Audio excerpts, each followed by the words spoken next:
Bonjour, c'est Michaeline. Déjà bonne semaine puisqu'on est lundi. Et comme chaque lundi, ou pratiquement chaque lundi, du moins quand j'ai quelque chose à dire, euh, je vais vous présenter mon C'est lundi. J'ai tenu bon, mais ce coup-ci je n'en peux vraiment plus. La semaine dernière alors, j'étais en vacances donc ça m'a permis de lire un petit peu, mais j'ai continué le Gang des prodiges de Marissa Meyer. J'en suis arrivée quand même. Je l'ai commencé début du mois d'avril et j'ai réussi difficilement à atteindre la page 284, euh, même pas la moitié, mais ce coup-ci j'en ai vraiment marre. Il y a...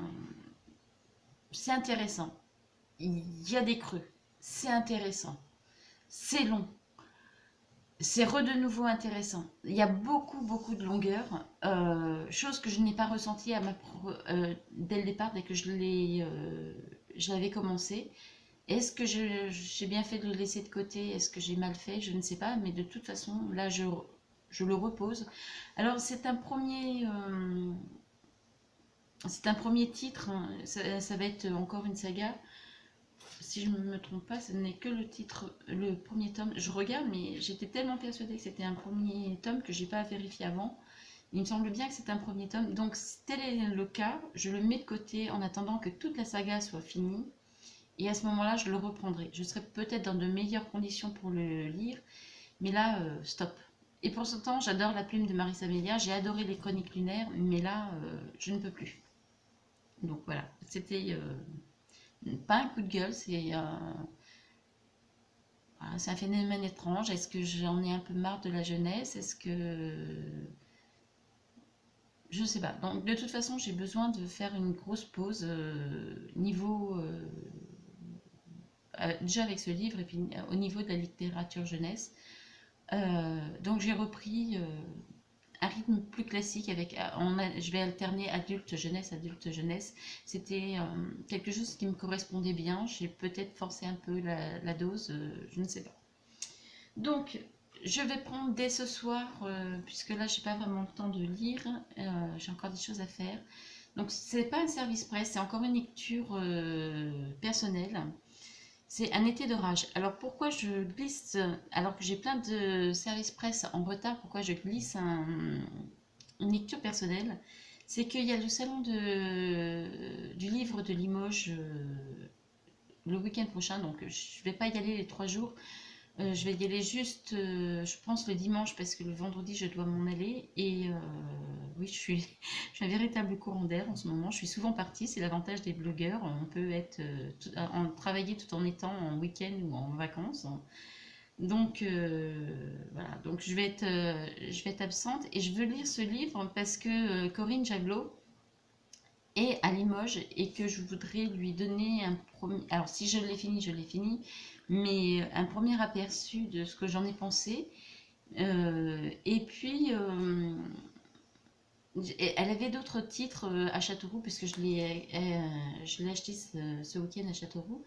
Elle avait d'autres titres qui m'intéressaient, mais ne connaissant pas la plume de l'auteur, vous savez comment je suis. Dès que je ne connais pas l'auteur, j'ai besoin de me faire ma propre idée, au moins sur un tome, ce qui peut arriver aussi qu'on se plante, hein, n'est-ce pas?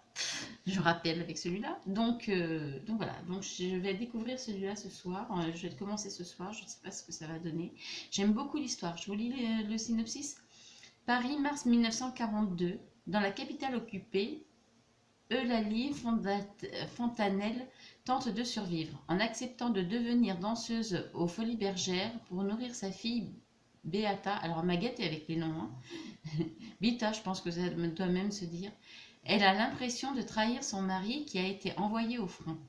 La jeune femme se sent prisonnière de ce Paris occupé où elle côtoie les lieux les plus huppés et les plus bureaux clandestins qui organisent le marché noir. Le pire, c'est d'avoir attiré l'attention de Lubin von Baden, un mystérieux officier de l'armée allemande qui l'a poursuivi de ses assiduités. Alors, pour son bien et celui de sa fille, elle décide de fuir et se réfugie chez des cousins en Charente. Mais cela ne suffit pas à éloigner l'officier allemand qui s'est transformé en dangereux prédateur. Des décennies plus tard, Vita tente de découvrir les secrets de cette époque troublée où sa mère tentait d'échapper aux orages de la guerre. Donc voilà, pour ceux qui ont l'habitude de me suivre, au moins sur le blog d'Evelyne Michaeline, pas forcément sur la chaîne, vous savez que tout ce qui touche au roman historique, c'est un de mes dadas. C'est une catégorie que j'aime beaucoup avec les thrillers. Et donc, ben, j'ai hâte de le découvrir. Donc, le titre m'a plu, mais c'est surtout le synopsis et puis la présentation que m'en avait faite l'auteur au salon de Châteauroux qui m'a convaincue. Voilà, donc ça va être ma lecture à partir de ce soir. Et dès qu'elle va être terminée, je vais enfin me plonger dans ce livre que je ne cesse de vous présenter. Alors, pourquoi je ne le fais pas tout de suite? Ben, je vous ai expliqué par rapport au salon du livre, mais c'est aussi parce que c'est un gros pavé, que je sors d'un pavé que je n'ai pas réussi à finir. Euh, voilà, je n'ai pas de retour sur celui-ci, je ne l'ai pas croisé sur les réseaux sociaux, mais voilà, j'ai envie d'un truc rapide et frais, même si ça a l'air d'être assez consistant au niveau de l'intrigue, un été d'orage, mais voilà, j'ai envie de faire une petite transition avant d'entamer des pavés. Voilà, bon, une fois de plus, c'est un petit c'est lundi. Bon, il est loin le jour où je lisais un livre par jour, quoi. Le temps où je lisais un livre par jour. Euh, bon, j'espère vous avoir fait découvrir. Alors, si vous avez réussi à le lire, celui-ci, n'hésitez pas à me le mettre en commentaire parce que finalement, voilà, je suis un peu déçue de vous dire que je l'abandonne, mais enfin, je le mets juste de côté, je l'abandonne pas, je le reprendrai, je vais pas non plus le donner ou le revendre ou je vais le garder, mais voilà, je vais le garder pour un autre moment. Je pense que je vais attendre, si vraiment c'est une suite, une série comme je pense, je vais attendre que tout soit sorti et puis je vais le reprendre. Ça m'ennuie de rester sur un échec.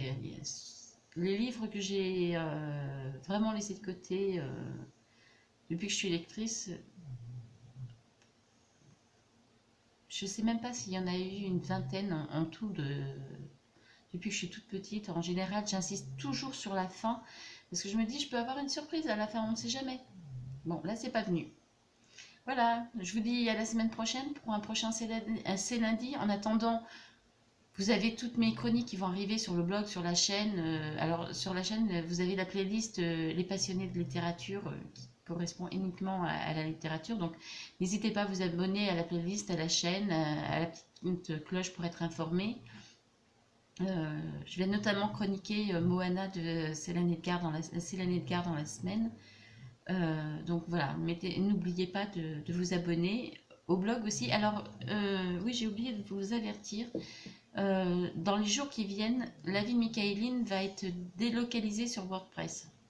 Pourquoi? Parce que Blogueur j'aimais beaucoup parce que j'arrivais à mieux m'en servir que WordPress, mais je m'aperçois que je suis hyper limitée sur Blogueur, alors que sur WordPress, je peux faire des choses comme par exemple vous mettre les interviews en podcast, chose que je ne peux pas faire sur Blogueur à l'heure actuelle. Voilà, je vous dis à la semaine prochaine. Bye bye.